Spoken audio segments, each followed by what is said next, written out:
estimados amigos, aquí tenemos la atalaya del 1 de enero de 1975, página 26. Quería leerles a ustedes qué es lo que decía este artículo. Este es el CD-ROM de la Watchtower, por si acaso.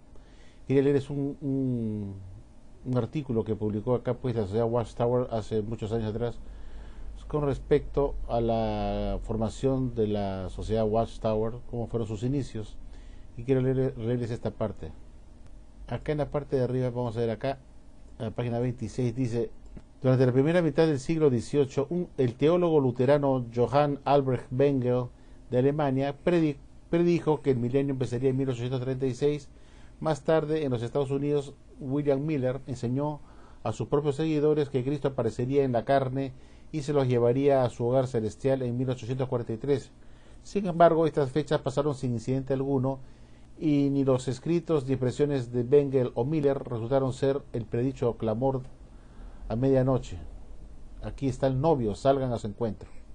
Dice: sin embargo, en la década que empezó en 1870, un grupo pequeño de hombres no afiliados con las sectas de la cristiandad empezaron a estudiar la Biblia en Pittsburgh, Allegheny, Pensilvania. Entre ellos estaba Charles T. Russell. Aprendieron que Cristo regresaría como espíritu y que con esto principiaría una presencia visible hecha manifiesta por evidencias visibles.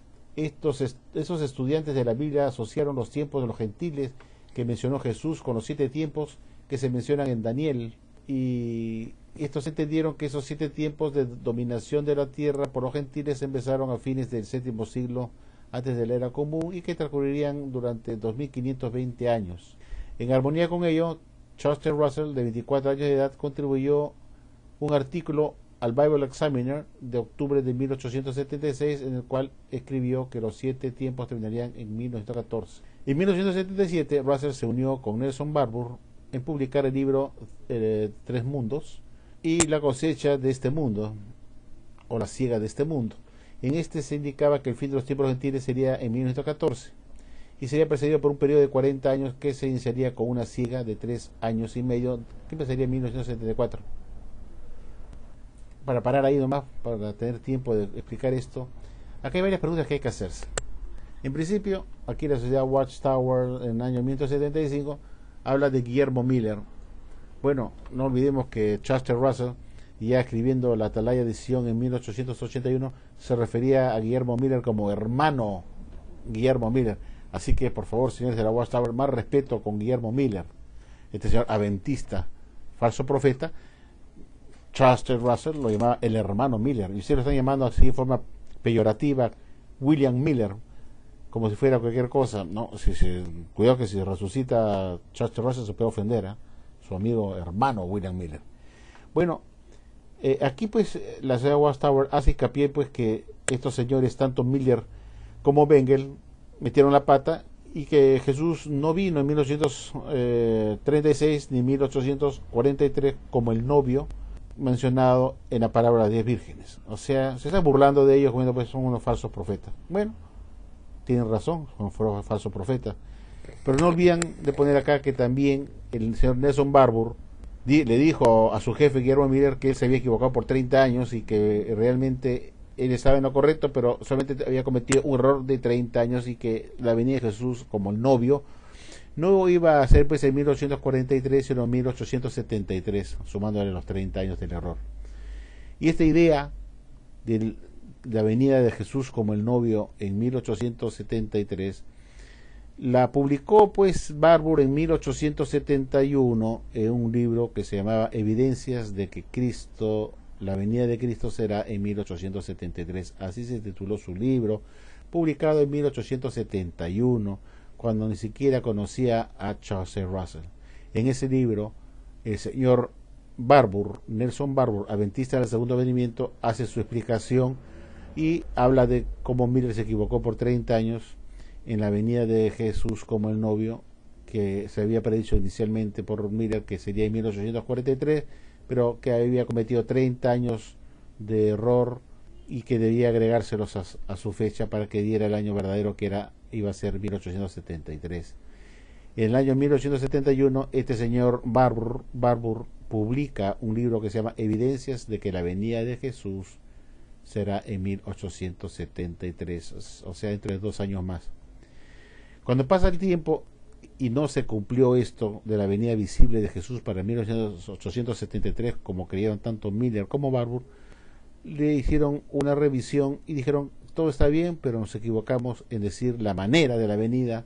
No iba a ser visible como queríamos, sino era una presencia o parucía invisible, como su segunda venida o parucía invisible. Cuando Charles T. Russell se encuentra con Barbour le enseña este concepto, esta idea de que Cristo había venido ya hacía 4 años atrás en forma invisible, porque ya nos encontramos en 1877, 4 años después de la venida de Jesús en 1874 en forma invisible, y le dice a Charles T. Russell, Barbour le dice a Charles T. Russell, mire, pastor Russell, estas son las evidencias, estas son mis conclusiones, y Russell se la creyó y se tragó la píldora. Dijo, sí, verdad, tienes razón, le dice Nelson Barbour, Jesús sí ya vino en 1973. Y esa tal es así que el mismo Russell lo publica en la tarea edición de octubre de 1881, página 289, como una verdad de la Watchtower, cuando ya había formado la sociedad Watchtower y estuvo publicando su revista en la tarea edición, como un alimento verdadero para dárselo a los domésticos. Y lo recalca pues que esto lo había recibido antes Nelson Barbour, que era un instrumento de Dios junto con Miller.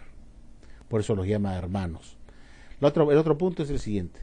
Si nos vamos a burlar de Guillermo Miller por ser un falso profeta junto con el otro señor Bengel, entonces también deberíamos de burlarnos de Nelson Barbour, que también fue tan falso profeta como Miller y Bengel. Y también tendríamos que burlarnos de Charles T. Russell, que se tragó la píldora de que Jesús vino en 1873, porque se lo dijo Nelson Barbour.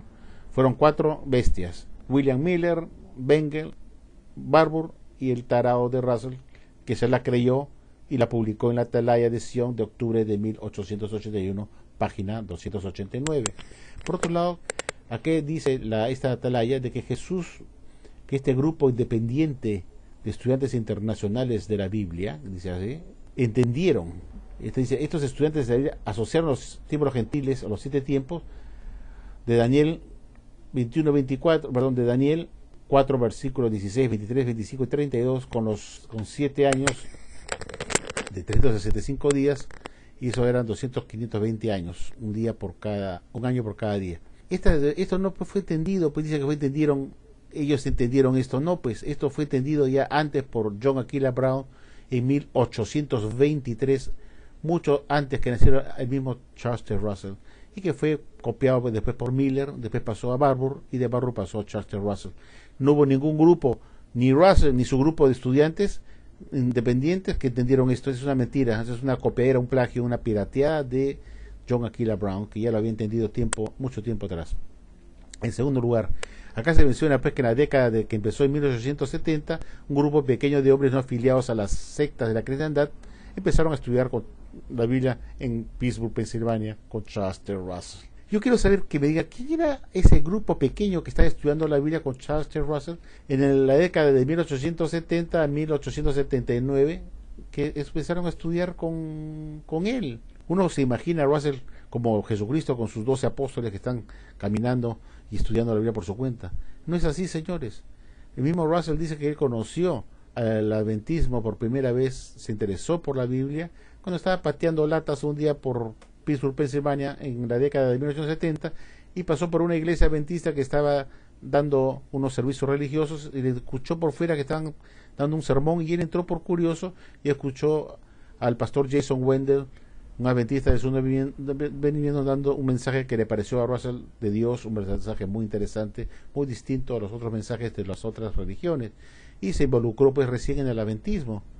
Nunca mencionó Russell que estuviera con un grupo de personas ahí que lo acompañaban, de estudiantes de la Biblia.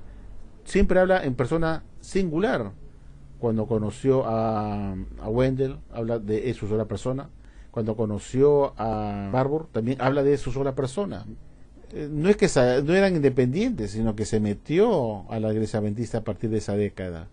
y casi terminando la década de 1979 recién se retira para formar su revista. Así que por favor aclaremos las cosas bien. Muchas gracias.